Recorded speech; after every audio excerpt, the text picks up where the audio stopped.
parlaré d'un dels pisos més cars de lloguer, encara que sigui de lloguer de temporada, que hi ha a Barcelona.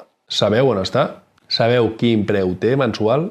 Ara mateix us ho explico. És un àtic triplex que només val 29.000 euros al mes. Només està una mica per sota del salari mig de Barcelona, que està amb 33.800 euros a l'any. Nou Barris està amb 24.700 euros bruts anuals. I si ens anem a Sarrià Sant Gervasi, el salari mig brut anual està amb 55.000 euros bruts anuals. Però tornant a aquest triplex que estem parlant, ens trobem amb 400 metres quadrats dividits en 3 plantes, 3 habitacions, 4 banys i una gran terrassa amb diferents espais. Zona menjador d'estiu amb una taula per 10 persones, zona de relax amb piscina, 2 llits de massatge i cromoteràpia i unes vistes espectaculars.